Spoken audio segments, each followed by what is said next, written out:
Kay ngano mga kabakal ipalit ang Anglo-Nubian para sa ato ang pangandoy, dili sa inyo ang pangandoy mga kabakal.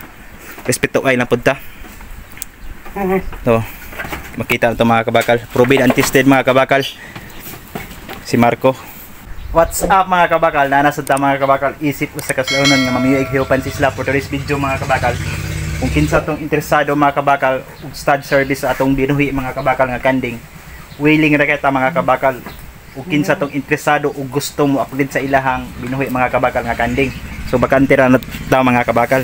Muna si Marco mga kabakal. So kinsa tong interesado diya, sabot-sabot lang ta.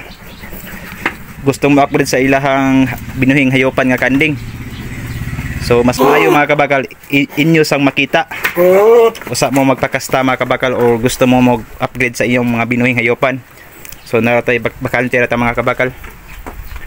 So kinsa tong interesado, sabot-sabot lang ta. Atay Anglo-Nubian breed mga kabakal kung kinsa tong interesado. Higal kayo or uwagon kayo or unsay tawag diya, bakante ra kay ta mga kabakal. Kung kinsa tong interesado lang diha, kato lang interesado. Kung kinsa tong di kaayo nato mga kabakal, respeto ay ran sadta. Kay ngano mga kabakal ipalit ang Anglo-Nubian para sa ato ang pangandoy, dili sa inyo ang pangandoy mga kabakal. Respeto ay lang pud ta.